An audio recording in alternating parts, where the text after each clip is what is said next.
Working on this 2021 Alfa Romeo Giulia. One of the issues that I had was he parked it somewhere that had no parking zone, but he was allowed to park there. And the damn tow truck company decided to be cute to tow him either way.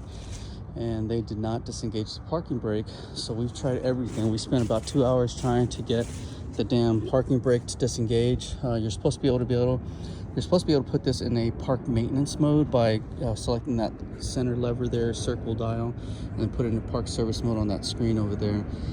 It didn't work. I went through every single system this thing has and attempted to clear every single code it had. It did not work. There's some cables that were disconnected down here, but I'll show you exactly what cable it was. It was a brake wear sensor cable, and so when I lifted it up initially, this cable here was disconnected.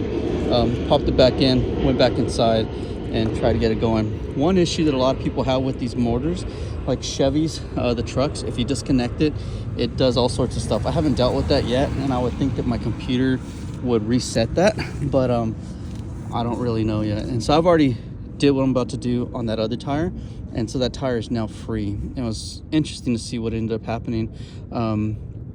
Using just an M18 battery. So FYI, all car batteries are the same. There's no difference between that old beater over there or my little beater here, this F-150, or this pretty little Alfa Romeo. They all work off 12 amps. And so maybe that Dodge Caravan way over there might have like a 700 cold cranking amp battery. This little Nissan might have like a 400 or 500 cold cranking amp battery, but there's still 12 volts. So in reality, it doesn't freaking matter unless you're going to be cranking the crap out of that starter 10,000 times in one day. As far as I can tell, it's not going to have a problem. I have my own BMWs, and I use whatever the heck I can find to crank my BMWs with. I don't use Supreme Unleaded or all that other bullshit. All that Supreme Unleaded bullshit is just for high altitude, low oxygen areas where obviously combustion is a lot harder to attain, or if you're trying to shave off like 1/10 of a second off your damn quarter-mile race. So anyways, right now all I did on this battery, you can see there's a positive and there's a negative, and so there's some more tabs in between. I don't know what they do, and I've never tested them. It doesn't matter at this point. All I need is a positive and a negative, and that's going to give you my 18 volts. And that's why I mentioned the battery thing. I didn't mean to go into a monologue about that, but the idea is that this battery uses 12 volts and again 700 cold cranking amps. This has 500 amp hours, or actually this is a larger 6 amp hour battery, but 6 amp hours versus the cold cranking amps on this thing, it's not a significant difference, and it's a majorly significant difference in available immediate power. So this is 18 volts, the car's 12 volts. It's gonna have zero effect on stuff. And so right now, yes, this is touching, and it is my positive cable, but this is not grounded to anything. So obviously no risk of shock. And so right now what I'm gonna do, this connector only has 2 tabs in it. I have it wrapped up somewhere over here. I'm not gonna move it now. There it is. The end of it's down there, so I just got it out of the way. And I'm gonna get in here and just kind of look, and there's nothing special on it. I got these bare wires just like this one is a bare wire, and I'm just touching that tab over there. I'm being super careful that I don't have any stray wires, like this little wire here on the side. You can see it's kind of stray. I don't want to touch it, especially because the customer is literally right behind me, and if it sparks, it's going to scare them. And if we have women here, I know I've had significantly different and more massive responses to a random shock or whatnot. But all I'm gonna do is just gonna touch it and see what it does on that other rotor. It actually just released it, and you can see that this thing actually moved. It released it and it rotated a little bit. So let's see if it'll do the same thing. We're gonna go and touch the second cable on my right here. Damn it, I can't zoom in on this. There we go. And so we'll see what it does here.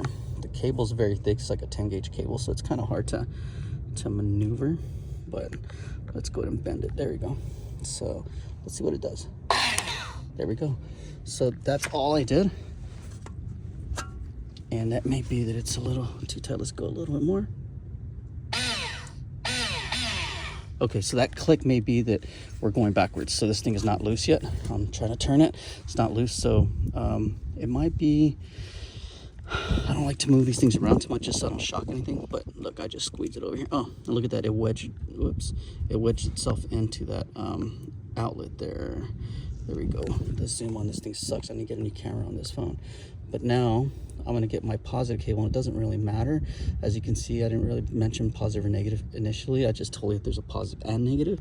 But now it does matter because I had my positive on this side and my negative on this side. And so depending on the polarity of your provided electricity, it'll tell you if the motor's going to turn clockwise or counterclockwise. So whatever direction it just did, it tightened it up. So what I would say, turn clockwise, which is always, you know, righty-tighty. And now we're about to make it go lefty-loosey. So we're going to just touch this tab and just get a little zip. And so that's as tight as this thing gets now. So it may be that the brakes are welded shut to this thing, and I think the initial way we did it was the correct way. So let's go back and undo what we just did so that we can loosen this thing. Here we go. So you kind of heard what it was when it bottomed out. That's good. So now let's get this battery out of here. Let's go ahead and disconnect it, because it's happened before where I just touched them and it looks really bad. Customer gets excited because I'm shocking and burning the world down, but it's really not doing anything. Oh, there it is. Did you see that? The brake is actually free now. So I'm just a wimp. Is this rear wheel drive? Oh, it's a rear wheel drive. So actually maybe that yeah, look at that. It's already loose. So the first way we did it was correct, where I ended up having my positive on the outside and the negative on the inside to loosen it. And there's only 2 tabs in there. That silver one in the middle. You can see there's 2 little like teeth at the bottom, but that's nothing. That's just a placeholder for your tabs here. So I've seen where people will go down to the junkyard and cut this piece off, and then they'll just attach this to those wires, and then you don't have to do what I just did, and it looks pretty. Your customer's not gonna get crazy wild because I'm doing random caveman bullshit here. But if you understand what you're doing, you can clearly see that it works. And that's it. We're gonna put it back on, see what it did. Thanks for watching. Bye.